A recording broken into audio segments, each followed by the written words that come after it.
Mr. Vice Chairman, I would now like to make a few observations on the Ministry of Education. Education is basic to any national regeneration. It is true that it does not bring any return as our other projects do, as for instance the steel projects or the irrigation projects do. But this is the investment that is designed to help building up to the human material.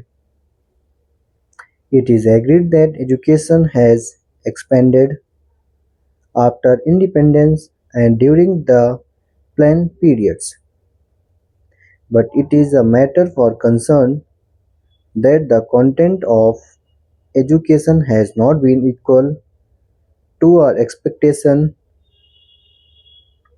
Even today, we are engaged in experimenting with all types of education from the basic stage up to the university level. It is not clear, I presume, that the basic pattern of education, of which so much was said and written, is accepted as a success. Even today, where do we stand with regard to the basic pattern? It seems to be the position that all arguments are in favor of that type of education, but all proof is against the success of such a type of education. Where does the government stand with regard to this type of education? We sought by the basic type of education because it was discovered by the father of the nation. But if it has been a failure, why should not the government say that that is the position? Then again, take secondary education and also collegiate education. 3 years ago, I was said that all universities should have 3 year degree courses, and some universities which were reluctant to accept this reform were more or less compelled to do so, and they accepted it. Now certain universities find that this some scheme is not working satisfactory, and they feel that they should have a 2 years course in the college before students could enter the degree course. I mention this to show that this internal tinkering with education should stop, and it should not go on like this. This uncertainty is not only with regard to the main objective of education, the main structure of education from the primary to the collegiate level, but also with regard to the courses of studies and also with regard to the language or medium of instruction. Mr. Chairman, up to the secondary stage, it has been accepted that the medium of instruction should be the regional language.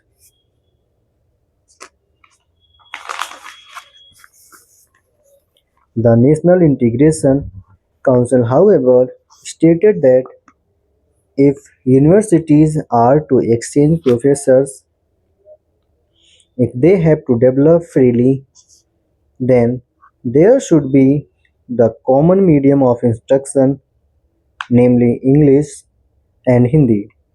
Now, at the latest National Integration Council meeting, we are told that the medium of instruction in the colleges should also be the regional language ultimately, and if that comes to pass, I ask how will national integration be achieved? It is permissible to envisage a stage if the scheme of the National Integration Council is implemented where different universities will have different media of instruction and the men that will be drawn from these universities will have to man the judiciary of the land and the all India service, but they will not be able to serve in a state other than the one in which they were educated. Other than the one in which they were educated, how can integration be achieved? We are working at cross purposes. It is time that a high power body was appointed to hammer out a national scheme of education having integration as the basic aim and to implemented it systematically. The present the present method of meddling at every stage of education, the present climate in which we are not clear about the medium of instruction at different stages is causing concern to the parents, to the pupils, and weakening the country in the process. This is a major problem at this stage of the development of the country. Then, Mr. Vice Chairman, I would pass on to the Ministry of Transport and Communications. According to this ministry, we are to build a system of national highways, provisional or state highways, an integrated system of communications from the village upwards, but the central government is concerned with the construction of national highways. It is good to have a fine system of national highways. It also serves as a physical link for integrating the nation. It is good, but this planning of construction of national highways without regard to the development of railways and the development of industries in the regions in which the highways are proposed to be constructed will be something beyond our means at the present moment, assuming that we have a network of national highways. Are they to be put to immediate use? Are they good investments unless you have industries, small, big, or medium, coming along the highways unless they assure you a fair return for the investment? At it's not desirable to have a system of highways for the sake of mere transport of passengers. In other words, we should have a scheme of priorities for the national highways so that they can be looked after.